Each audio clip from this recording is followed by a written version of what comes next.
So, all right, I'm gonna try not to sound too hysterical in this video because I just finished watching The Last Days of Disco. Oh God, there it is. There, well, whatever. I'll just put up a picture. I just got finished watching it, and I was like emotional, man. I was crying, not because it was sad or tragic. Maybe because it was not neither of those things. I was so like life affirming in a way that I haven't been hit or touched by a motion picture like that in such a very long time. I love this film. I can honestly say it's one of the 10 best films of the 90s, and you have to know how much I absolutely cherish that decade. So that's not a statement I make lightly nor hyperbolically. It's simply genius. I haven't seen anything quite like it. It's one of the best examples, pieces of postmodern art, postmodern American art that I have ever seen in my entire life. Whoa, I'm still shaking from like the energy of the film, the philosophical energy, the poetic energy, the romantic energy, the unsentimental energy. And yet, what I'm going to be talking about today is a character who tries to apply a philosophy and tries to uh, really complicate disco with sentimentality. I think for the most virtuous of possible reasons. I'm going to be talking about the character Josh today. But just to get some, you know, general comments out of the way, the film is directed by Whit Stillman. I need to see his other films. I swear to God, I had to like look at the box because I didn't actually know what his name was. Hello, Whit Stillman. Meet your cult boyfriend. I think you and I are gonna get along famously. It's an incredible film from 1998, starring Kate Beckinsale and Chloë Sevigny, as well as an incredible ensemble surrounding them. I'm going to be talking about a character played by Matt Kiesler today. The character's name was Josh. I can spend an hour probably on each of the components of the ensemble because each character was just so hyper involved with me. Like I was vibing emotionally and,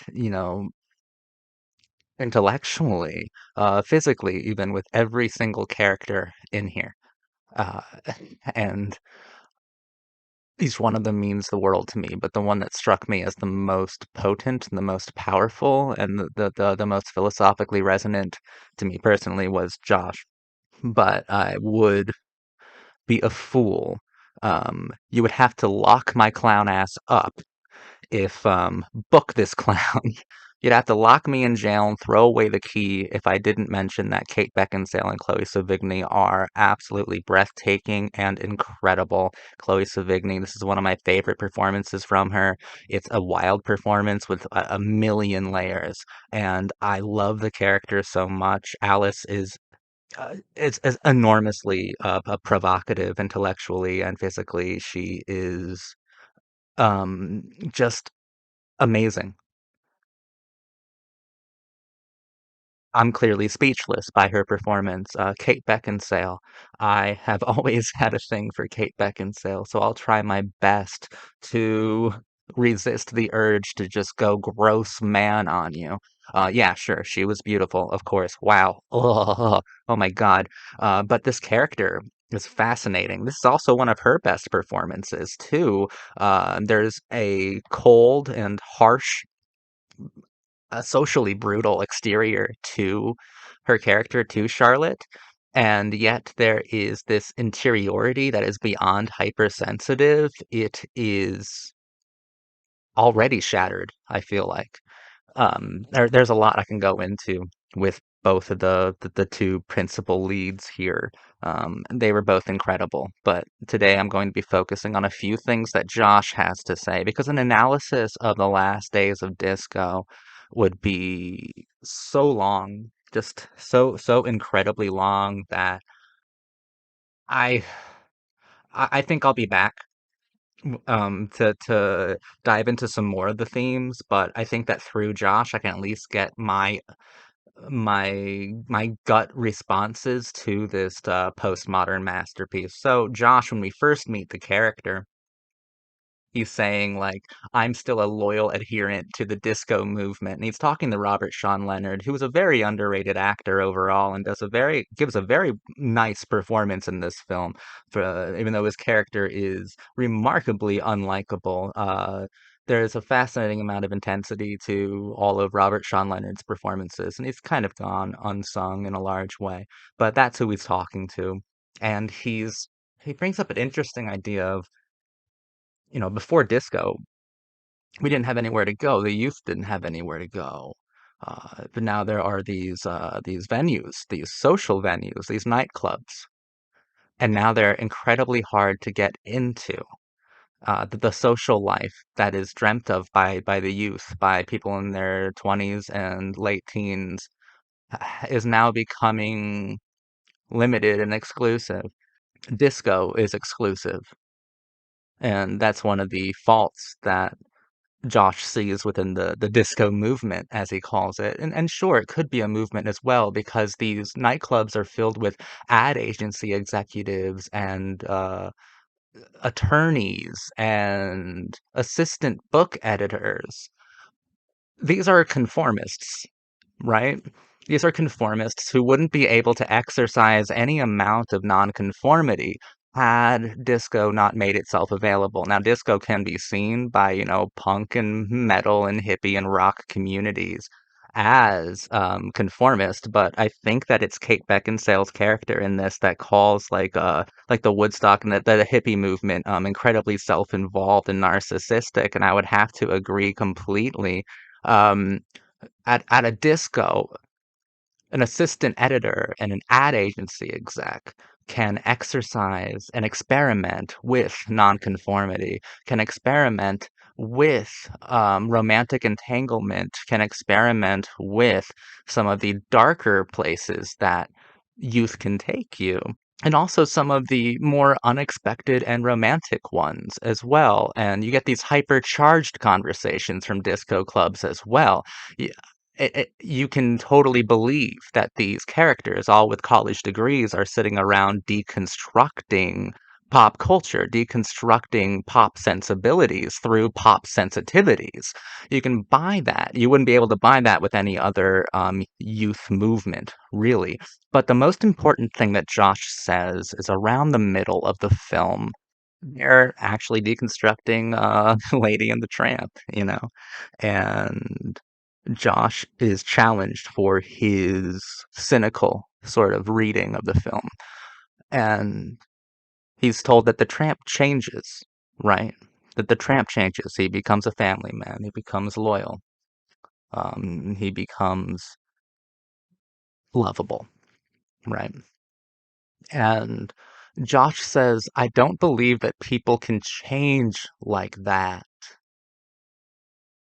We can change our context, but we can't change ourselves. Let me repeat that for the people in the back. We can change our context, but we can't change ourselves. And that is at the heart of this postmodern masterpiece, right? The disco movement is seen as dead. I mean, and even till this day, no one truly looks back nostalgically at it without a strong sense of irony. It's not something that has been reclaimed, at least not without irony or satire or some self-aware involvement. It hasn't purely re-emerged, so to speak. Yet youth movements, youth cultures, subcultures, right? They all feature the same kinds of people, the same kinds of individuals. It's just a different sort of context. But each movement does have its unique characteristics, and there were characteristics completely unique and singular to the disco movement. This film ends with disco being pronounced as dead by the old doorman of the nightclub that got raided by FBI agents. This film does give like a few superficial reasons for why disco would die. the herpes epidemic, the illegality of the nightclubs that were a staple of disco culture, and also the fact that they're just getting older and they lived through an entire movement. And that's actually the scene where Josh tries to imbibe the death of disco with sentimentality. And he's saying, like, this meant something. And disco means something singular. It means something unique. And the film ends with him and Alice on a subway train, and they do a little bit of a dance at each other. The context has changed, but the people haven't. Disco is eternal, just like whatever happened before disco is eternal. Youth culture is eternal. Romance is eternal. Unsentimentality and sentimentality alike are eternal. And perhaps sentimentality can only be applied to a situation once it is dead, once it's gone. Maybe that's the only way that you can authentically apply sentimentality to a movement, when it's no longer available to interact with. So the sentimentality that Josh applies to disco is a truthful mode and form of mourning. This film is just so fucking incredible to me, dude. And like it's shot so well, it's composed beautifully, and it's saying something about the eternal scope of disco, of the unique signifiers of the movement, and how context can change. But youth culture is still mostly recognizable. It's the tropes, it's the trappings, it's the atmospherics, and the aesthetics that have changed, but not the beat, not the rhythm, not the melodic nature of coming of age, growing up and giving in, and sometimes transcending that dichotomy. The Last Days of Disco is such a remarkable film that I'm having difficulty expressing just how much it truly affected me. I'm in love with this picture. One of the 10 best films of the 90s, one of my brand new favorite films that I've ever seen. It has deeply moved me. And this has just been a video talking about two conversations that happened in this film. I couldn't even do a full analysis. I would lose myself in poetics, but it would also take forever to do because there's so much here. There's so much here. The Last Days of Disco is beautiful, and I do think I provided some value through the insight I was able to demonstrate in this video. Please watch it if you haven't. I haven't really spoiled much. It's not that kind of film. Go watch it if you haven't yet, and, the doorman will let you in. Tell him your cult boyfriend sent you, and they'll let you inside. Thank you for watching. I've been your cult boyfriend talking about The Last Days of Disco. Thank you guys. Be safe.